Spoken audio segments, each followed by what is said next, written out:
Good afternoon. Today is Saturday, April 17th, 2021, and you have Latoya Davis here to talk about the danger of the single story. Now, this is for EDOL 722, intercultural diversity. And so I'm really excited and a little bit nervous because these are difficult conversations that we're having. And this is actually just very turbulent times right now in terms of cultural diversity and just with everything that's happening in the world, in the media.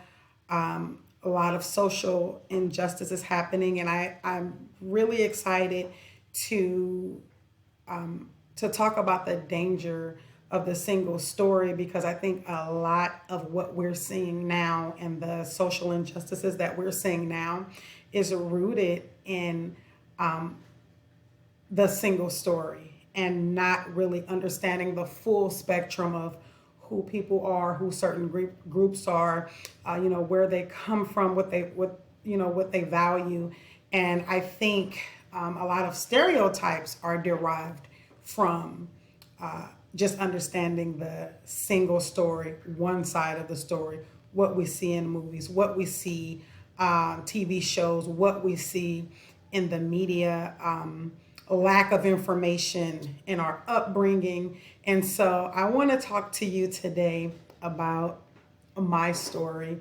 and talk a little bit about how I've been impacted both on both sides of the spectrum in terms of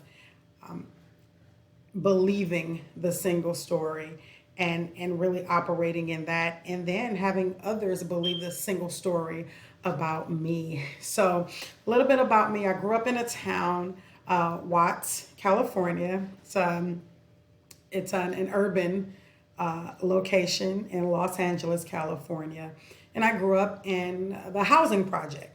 And so high gang area, high gang activity, high drug area, classified as a poverty stricken area.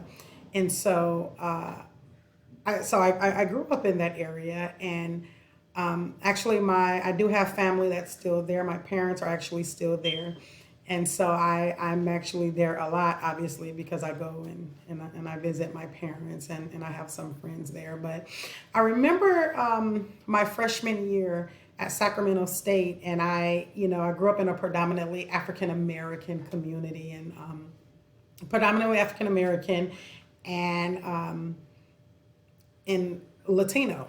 So that was pretty much the extent in terms of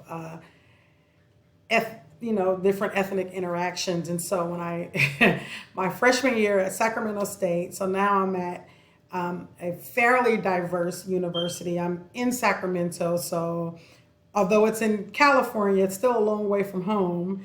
And so, and it was really my real interaction with the white community. And so this is so funny because I believe the single story. So at one point, I believed that all white people came from wealth. I believed that all white people had privileged backgrounds, upbringing, and that they were just came from wealthy historical foundations. Okay, so it's the silver spoon idea. And that's probably because I watched so much TV growing up and I watched the soap operas. I see my granny watching soap operas. I watch the soap operas and I'm like, oh, okay, so this is dynasty, this is how white people live. And so I get to this campus that's predominantly white. It's pretty diverse, but still it's predominantly white. And I start to have these interactions with Italian women coming from London and Paris and just all these different places, and of course American, American women. And so I learned so much. And I'm not going to say her name, but really a close friend of mine who we're still really good friends today. She is white. And as we begin to form a friendship, I started to realize that we had more in common than what I preconceived. I started to realize that, that no, she did not come from privilege. She was not born with a silver spoon. Her parents worked really hard. She had to work really hard. We both like some of the same things. She was not prejudiced, and I always believed that growing up, that white people are prejudiced, and that's going to be something that I'm gonna have to fight against for the rest of my life as an African American woman. And while there have been instances where that has played a role in my career path, that wasn't the case when I met this young lady. And so it really kind of changed the way that I view people. It really opened my eyes to see, people are people. And yeah, we all have different cultural backgrounds, and we come from a variety of different ethnic backgrounds. But if we don't take the time to get the whole story, we're going to miss out on great opportunities in life, great friendships in life. And I think for me as a leader, and in this journey to becoming a transformational leader, that was very eye-opening for me, even at that between the ages of 18 and 23. And now, here I am years later. I have so many wonderful interaction with just people from so many various backgrounds because I'm no longer listening to the single story. And I brought up my upbringing in, Watts, California, which was it was socially, economically challenged area. And it's crazy. My friend that I'm speaking of, one of my white friends that I'm speaking of, I remember her asking me, so how was it growing up in Watts? Like, is it true? Like, you really couldn't go outside, And I remember laughing, telling her, well, I'm here with you today, so obviously we could go outside. But, I said, maybe you're watching too much Boys in the Hood, or what's portrayed in the media of inner city African American communities is negative. It is gang violence, it's drugs, it's crime. But on the flip side of that, it doesn't tell the story of how these same gang members came together to help my sister's ministry when she needed financial support. All of them came together, they helped her. It doesn't tell the story of how the neighbors will look out for each other's children and take each other's children to school and take up time to if parents were away working or parents were away doing something else, will take the time to feed the neighbor's children. It doesn't tell that story. It doesn't tell that story how even some of the,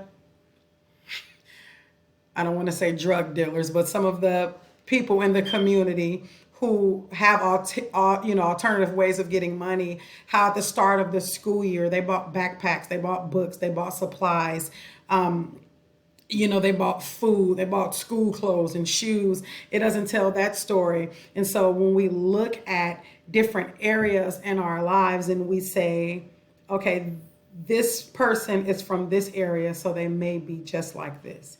This person is from this ethnicity, so they're just like this. And it's such a limiting perspective. It limits us on so many levels. It limits advancement. It limits eye-opening experiences. It limits lasting long-term friendships. It limits all of these things, and we realize that we're so connected in so many ways, but that we allow the single story to really shape and form our thinking, and we build our beliefs around stereotypes. And stereotypes is not reality.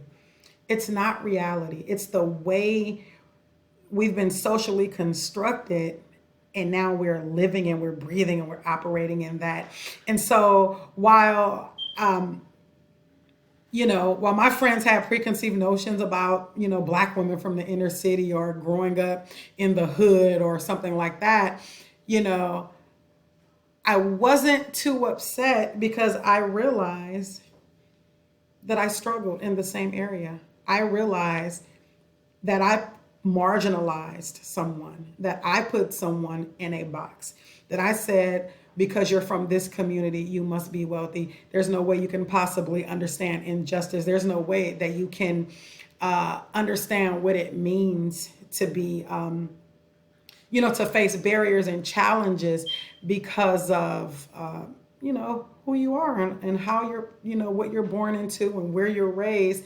But really, there's so many with these kind of experiences, and all I had to do was take the time to not be afraid to ask questions and to not be afraid to say, you know what, this is what I thought about you, but you are so not that. You are so not a representation of what I thought. And I think that just has followed me throughout my adult life.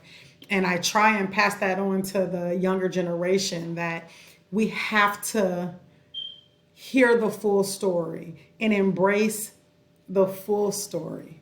That, yes, I'm from the hood. I am. But you know what? I'm compassionate. I'm genuine. I'm intelligent. I love people. And I'm not a violent person, And yeah, I can meet someone else from a background that I had a preconceived notion of and say, you know what?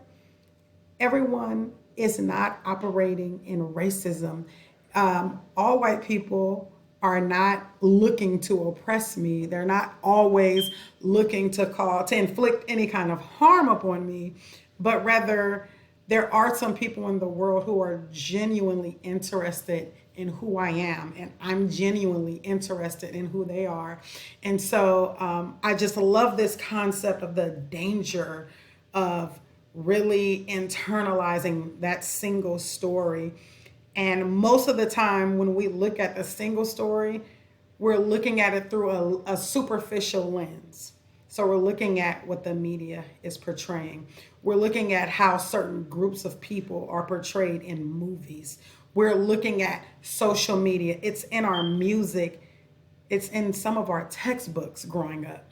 And so we have to make sure as leaders that we, while we may not be able to change the world, we can move the needle toward change by understanding the broad scope of someone's story, and that there is much more than that single story that we believe, that we perceive, that we've seen in passing, but actually taking the time to say, you know what, I'm going to get to know this person. I want to know this person's full story. I want to get a full understanding of you. And like me, realize, wow, I have so much in common with so many different people, and I had no idea. And had I not taken that step, I would still be in the dark right now.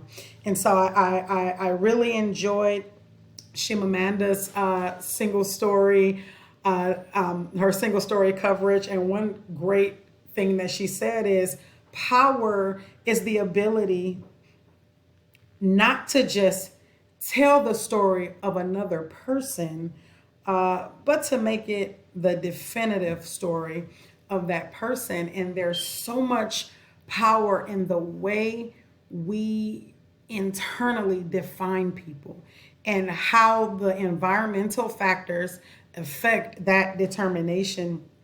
So understanding that there's grave danger in the single story because it doesn't provide the full spectrum.